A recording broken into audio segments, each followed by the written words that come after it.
Hello to all you beautiful people of the internet. My name is Entertainment Talker, and today we are going to be doing a sort of deep dive into The Haunting of Hill House. That won the poll on one of my social medias a couple of days ago. I'm not telling you what they are because I'm embarrassed about them. But all I'm doing is summarizing the story of The Haunting of Hill House. I'm not doing the book, I'm not doing the films, I'm doing the TV series. Because I feel like the TV series did pretty well. I loved it very much. I want to know what you guys thought about it in the comments below if you have seen it. If you haven't seen it, this will be spoilers, so please be aware.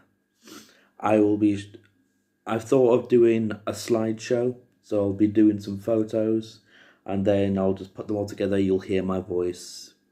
You know what I mean. So let's get started. So the basic summary of Haunting of Hill House is: as children, the Crane family experienced extreme hauntings in Hill House. Now as adults, they must confront them all together in the face of tragedy, and this show has made me cry a few times. Maybe not a few.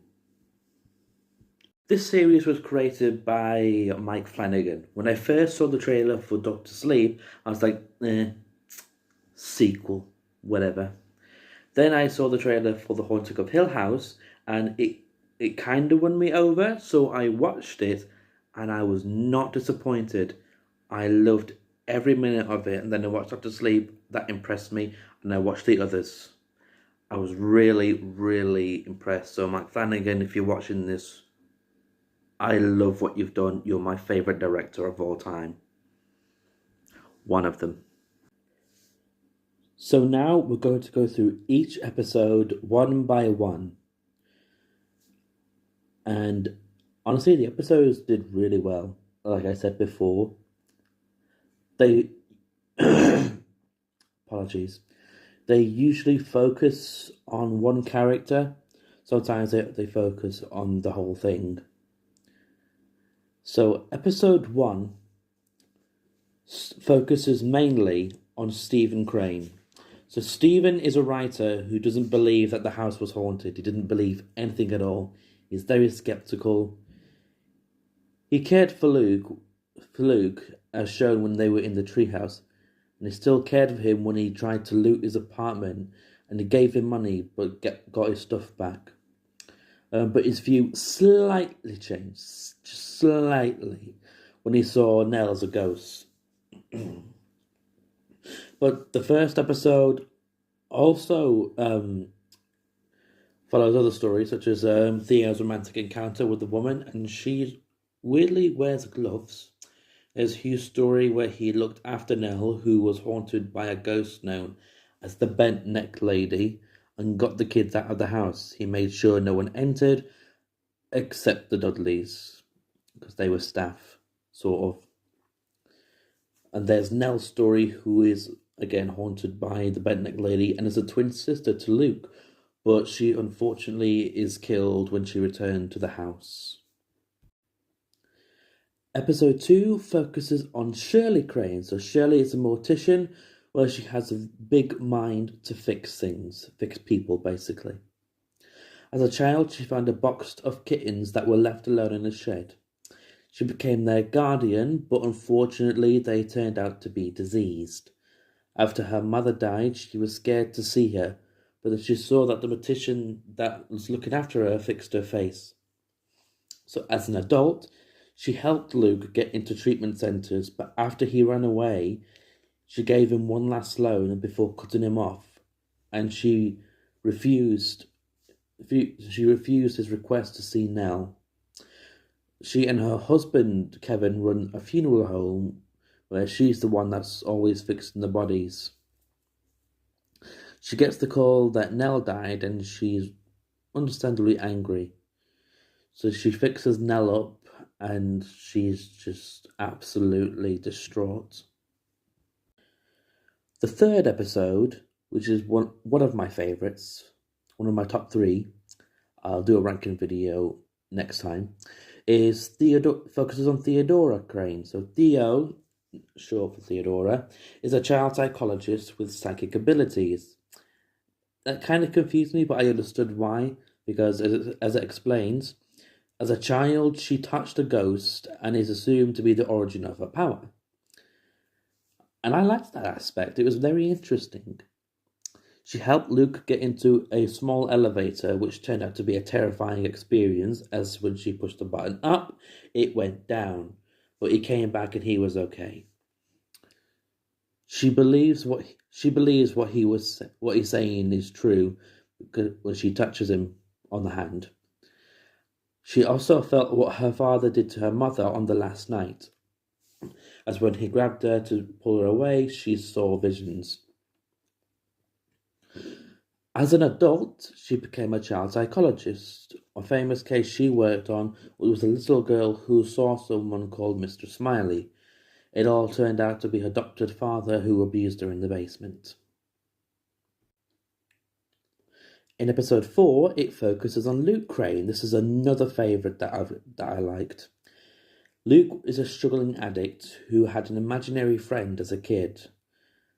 So as a kid, he had a friend called Abigail and was haunted by a man in a bowling hat.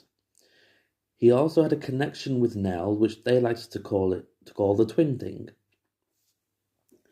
As an adult, Luke became addicted to drugs, but went to a lot of treatment centres he kept running away from. He became close with a woman called Joey, and Stephen did not take a liking to her. And he was proven to be right, because when Joey kisses Luke, she steals his money and runs away.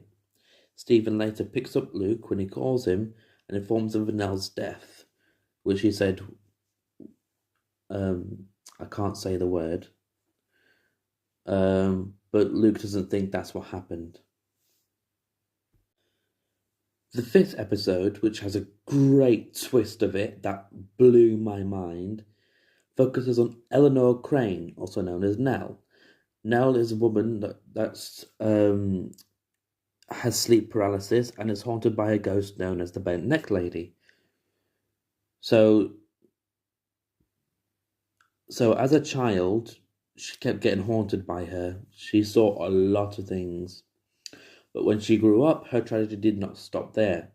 She got married to a doctor named Vance, who helped her with the sleep paralysis, but was unfortunately killed by the Bent Neck Lady, though nobody believes now.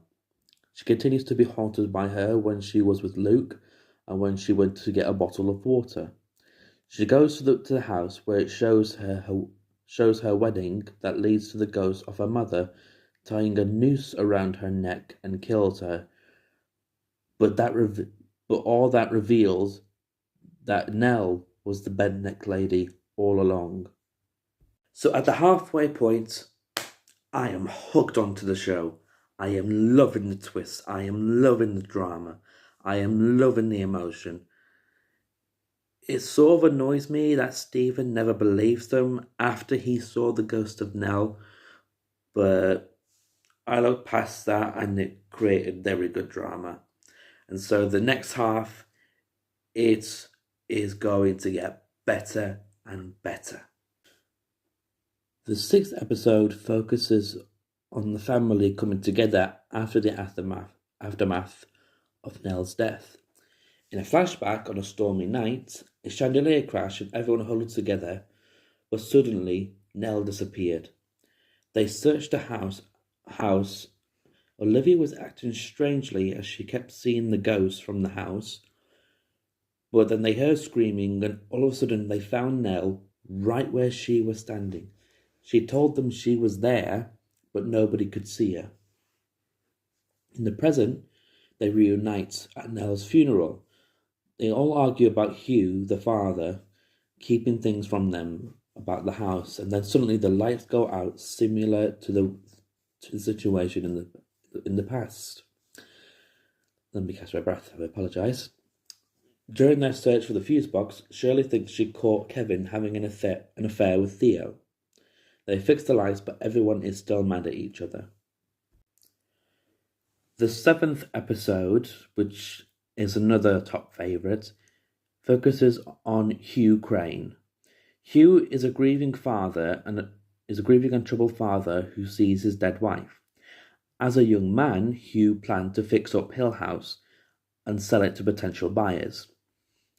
While they stayed, his wife Olivia started to behave strangely, and he found a dead body in the walls of the house, which was a very old case, according to the police. As a middle-aged man, he tries to bond with his kids, but they keep pushing him away. His wife is always with him and believes Luke when he had a ghostly encounter at the graveyard. Luke disappears and Hugh finally starts to open up a little. He and Theo witness a ghost and the model house is broken. The 8th episode has Hugh and Stephen looking for Luke while Shirley and Theo have a confrontation. In the past, the house is almost ready to sell. Stephen notices a man fixing a clock and Olivia, his mother, talking to people who aren't there. He also made a makeup desk for her, but something spooks her enough for her to smash the mirror. In the present, Theo and Shirley are having a fight about what they believe and the incident with Theo and Kevin. They rush to follow Stephen and Hugh, but Nell scares them. It's a big jump scare. Scared the hell out of me. Well done, Mike. Theo reveals why she did what she did, and Shirley silently forgives her. Meanwhile, Hugh reveals to Stephen that the house is evil and there was no man fixing a clock. Luke arrives at Hill House and tries to burn it, but instead gets attacked. The penultimate episode of this series is another favourite. Focuses on Olivia Crane. So this entire episode is an entire flashback.